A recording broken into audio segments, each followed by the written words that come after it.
Put your faith in the light.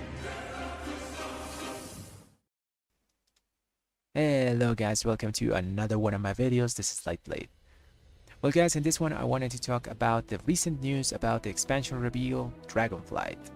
So this is really huge and I'm a bit late to the party because this news is from yesterday, but I still wanted to give you guys my insight, my first impressions and all what I think about this new expansion reveal and all the features, you know. So in this video, mostly I'm just going to be doing laps around Zereth Mortis, so you can just put me in the background and listen to what I have to say. So now let's go to the first part, the new class and race combo. Okay, so the new class race combo, the Draconid and the Evoker.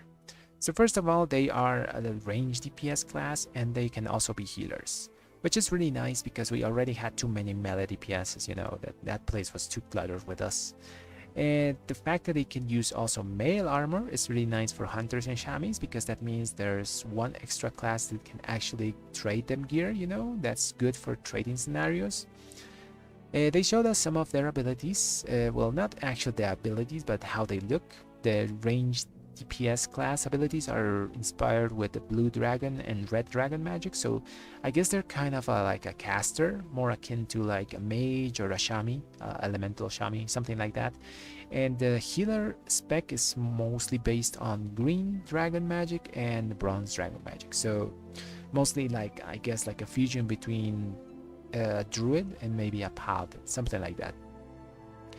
In terms of how I think this class is going to be tuned, I'm thinking that if we learned anything about hero classes from DKs and demon hunters, is that most of the time the new hero classes come overtuned to the game, so that new people can like look at the class and just swap to them from their main, you know, because swapping from a main to a new class is kind of hard for some people.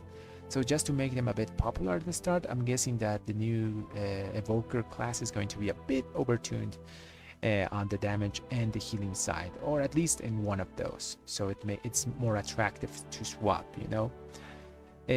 Other than that, I'm thinking it's going to be a really good addition to the current roster of classes that we have and specs. And the only grip I have with this is their appearance. They look a bit too slender in my taste. When I think about a dragon player character, I always thought about like something a bit bulkier, you know? You know those Draconid mobs that we have in game? Something like that. Like not that bulkier, but kind of like that, you know?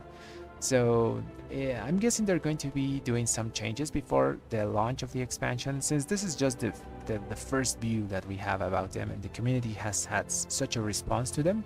I'm guessing they're going to be doing some changes to them before they launch. I think something similar happened with Worgens at the start. They were looking like kind of weird, and then they did some changes, and now we have the current Worgen model that we have now. So I guess that will fix itself by the time the expansion launches.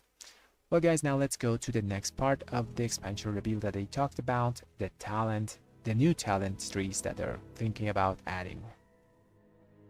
Okay, so the new talent system. This is by far, I think, the most interesting thing they showed us in the expansion reveal. Even more interesting than the new class race combo, at least for me.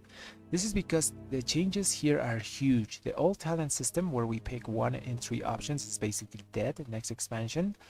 And we now have access to talent trees, where we can pick between a ton of options and improve our talents and our abilities depending on what we pick. They showed us in the reveal Restoration Druid's talent options. On the left we had the class specific talents, and on the right we had the spec specific talents.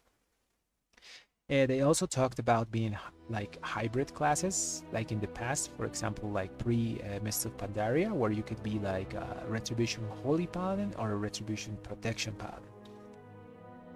This makes me think that we will be able to access some of the spells of our other specs. If this is the case, this is really, really huge, especially for red paladins. This might solve our squishiness problem. Currently, we don't have a damage reduction that scales with key level. That means that it's percentage based. The only thing we have is our Shield of Vengeance and our Bubble. Shield of Vengeance is only a flat shield, and Bubble has a really long cooldown. So having access, for example, to Divine Protection from Holy Paladins or Blessing of Spell Warding from Protection Paladins can be a game changer for us Retribution Paladins. I'm really hoping the talent options are interesting and they are not just like Temper's Verdict deals 1% extra damage or something like that, you know? They are more like gameplay oriented changes that interact on the way we play and all that stuff. And well, when that happens and we have the talent calculators to see what the actual talents do, I'll be showing that to you guys as well. Now let's go to the next part of the expansion reveal, which is the Dragonflight actual system. Okay, so the dragon riding system. I'm going to be short, guys, because this is nothing related to player power. It's mostly like a small mini game on the side. We will be getting a small dragon companion and be able to fly from the get-go on the new expansion.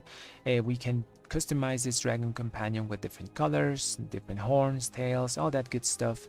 We will be able to access even more customizations options after doing some challenges and like using the new flying styles that they showed us, that you can like dive, you can do some spins and all that stuff. So I think that this is going to be a really fun system on the side to do, and I'm glad it's not related to any player power, because people hate it when that happens, when you're forced to do something that it's outdoor content but you have to do it because you need the player power, you know. So all in all, it's going to be a great system. Now let's go to the next thing, that is the UI changes. So basically they're adding the current like UI things that we can get from add-ons to the in-game system, you know. So we can actually move a lot of the things from our screen, make the minimap bigger, make it smaller, make the health bars like more noticeable, all that good stuff. We can currently do that with add-ons, but it's nice to see that they're adding those things in game. For example, I don't use any UI add-ons. I just really like the basic old UI. I'm kind of old school in that way. But with this, I will be able to now change all my stuff and move it around a bit if I want. So I think it's a really nice change. Now let's go to the last thing about that they talked about in the expansion reveal, which is the crafting systems. So basically they're remaking the whole crafting systems for the new expansion. They're making a lot of changes that is going to make crafting a lot more interesting.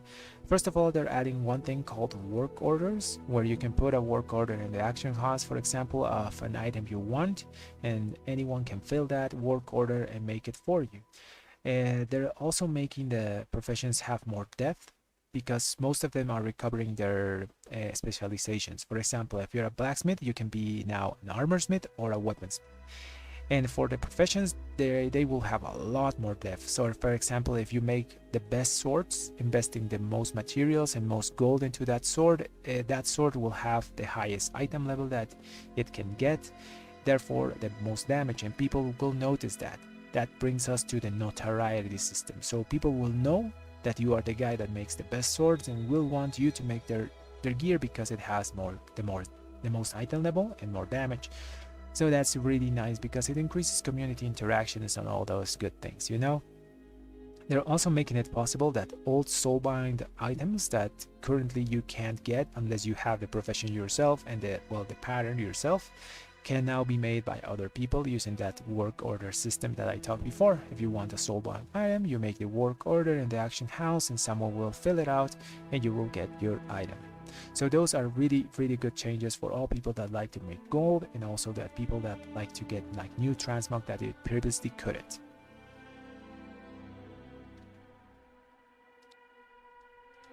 So guys, that's the end of the video. And well, I think this expansion is going to be really, really good. I think Blizzard has learned from their mistakes from Shadowlands and BFA that making too many systems is bad for the game, and just keeping things a bit simple is sometimes better, you know. So I hope you enjoyed this video and all the things I talked about here, and if you did, subscribe to the channel and give a like to the video. It helps me a lot. Thanks for watching, everyone.